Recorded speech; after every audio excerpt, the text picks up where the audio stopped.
மதுரையில் இன்னைக்கு நடைபெற இருக்கக்கூடிய இந்த தாவேக்க மாநாடு மிகுந்த எதிர்பார்ப்பை ஏற்படுத்தி இருக்குது. இந்த நிலையில் கடந்த அக்டோபர் 2024 விக்கிரவாண்டியில் நடைபெற்ற மாநாட்டில் விஜய் பேசினது ரொம்பவும் பரபரப்பாக பேசப்பட்டது. தற்போது அவர் நிகழ்த்திய உரையை நம்ம மீண்டும் ஒரு முறை பார்க்கலாம். எதை நினைச்சு அரசியலுக்கு வந்திருக்கோமோ அப்படி நினைச்சத கொஞ்சம் கூட பிசிறலாம செஞ்சு முடிப்போம். அது வரைக்கும் நெருப்பா தான் இருப்போம். என்ன நண்பா, என்ன நண்பி, சாரி என்ன தோழா, என்ன தோழி, இந்த அரசியல்லாம் நமக்கு எதுக்குங்க? நாம பாட்டுக்கு நடிச்சோமா, 4 காசு பார்த்தோமான்னு இருக்கலான்னு தான் ஆரம்பத்தில் நானும் நினைச்சேன்.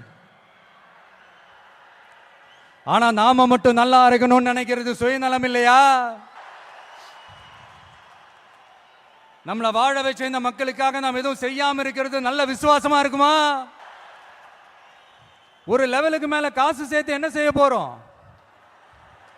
நமக்கு இந்த வாழ்க்கையை கொடுத்த நம்ம மக்களுக்கு நாம என்னதான் செய்ய போறோம்? இப்படிலாம் ஏகப்பட்ட கேள்விகள் மனசுக்குள்ள வந்துகிட்டே இருந்தது. இப்படி எல்லா கேள்விகளுக்கும் ஒட்டுமொத்தமா ஒரு விடையை கண்டுபிடிக்க யோசிச்சப்பதான் அரசியல் அப்படின்னு ஒரு விடை கிடைச்சது. சரி, இந்த அரசியல் எப்படிப்பட்டது, நம்மளால ஹேண்டில் பண்ண முடியுமா, இது நம்ம இயல்புக்கு செட் ஆகுமா, இப்படி இன்னும் எக்ஸ்ட்ரா கேள்விகள் வேற வந்து ஏதோ பூதம் கிளம்பி வந்த மாதிரி வந்துகிட்டே இருந்தது. இப்படி எல்லாத்தையும் பூத கண்ணாடி வச்சு பார்த்துக்கிட்டே இருந்தா எதுவும் உருப்படியா செய்ய முடியாது. சில விஷயங்கள்ல பின் விளைவுகளை பத்தி யோசிக்காம இறங்கி அடிச்சாதான் நம்மள நம்புறவங்களுக்கு நல்லது செய்ய முடியும்னு இங்க தோணுச்சு. அதான் இறங்கியாச்சு. இனி எதை பத்தி யோசிக்க கூடாது. ஆனா எடுத்து வைக்கிற ஒவ்வொரு அடியிலையும் யோசனையும் நிதானமும் இருக்கணும்னு தான் முடிவு பண்ணி தான் வந்திருக்கிறோம். நாம யாரு, நாம எவ்வளவு ஸ்ட்ராங் அப்படிங்கறதெல்லாம் சும்மா வாயில சொல்லக்கூடாது, செயல்ல காட்டணும். அதை நிரூபிக்க அரசியல்ல நம்ம என்ன ஸ்டாண்ட் எடுக்க போறோங்கிறது தான் ரொம்ப இம்பார்ட்டன்ட். ஏன்னா அதுதான் நம்மளுடைய எதிரிகள் யாருன்னு சொல்லும். அப்படி ஒரு கரெக்டான ஒரு ஸ்டாண்ட் எடுத்துட்டாலே நம்மளுடைய எதிரிகள் யாருன்னு நாம சொல்ல தேவையில்லை, அவங்களே நம்ம முன்னாடி வந்து நின்று நம்மளை எதிர்க்க ஆரம்பிப்பாங்க.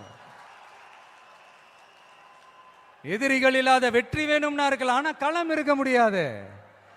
அந்த களத்துல நம்ம வெற்றியை தீர்மானிக்கிறது நம்மளுடைய எதிரிகள் தானே. நாம கட்சி அனௌன்ஸ் பண்ணப்பவே, அதாவது பிறப்புக்கும் எல்லா உயிர்க்கும்னு திருக்குறளோட உயிர் நாதத்தை நம்மளுடைய அடிப்படை கோட்பாடா கொள்கையை அறிவிச்சப்பவே நம்மளுடைய உண்மையான எதிரி யாருன்னு டிக்ளேர் பண்ணிட்டோம். பிறப்பை வச்சு ஏற்றத்தாழ்வு இல்லவே இல்லை, அது கூடவே கூடாதுன்னு ஒரு சமதர்ம சமத்துவ கொள்கையை கையில் எடுத்தப்பவே இங்க கொஞ்சம் கதறல் சத்தம் கேட்க ஆரம்பிச்சது.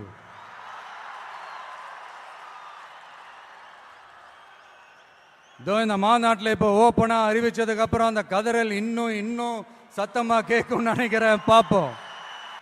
நம்மளோட இந்த இயல்பான அடிப்படையான கோட்பாட்டுக்கு எதிராக இருக்கிற மாதிரி மக்களை மதம், சாதி, இனம், மொழி, பாலினம், ஏழை பணக்காரன்னு சூழ்ச்சி செய்து பிரித்து ஆளும் பிளவுவாத அரசியல் சித்தாந்தம் மட்டும்தான் நமக்கு எதிரியா? அப்படின்னா நமக்கு ஒரே ஒரு எதிரி தானா? இல்லையே. நமக்கு இன்னொரு கோட்பாடு இருக்கு. ஊழல் மலிந்த அரசியல் கலாச்சாரத்தை எதிர்க்கிறது தானே அது.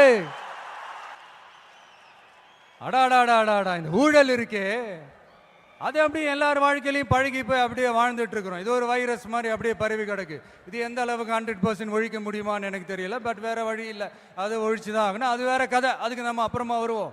அதாவது என்ன சொல்ல வந்தேன்னா, இந்த பிளவுவாத சக்திகள் கூட நம்ம ஈஸியா யாருன்னு கண்டுபிடிச்சிடலாம். ஏன்னா அது வந்து ஒரு மதம் பிடிச்ச யானை மாதிரி. அது பண்ற அராஜகத்திலே ஆபியஸா நம்ம கண்ணுக்கு தெரிஞ்சிடும். அதுவும் இல்லாம அதுவே அதை காட்டியும் கொடுத்துரும். ஆனா இந்த கரப்ஷன் இருக்கே,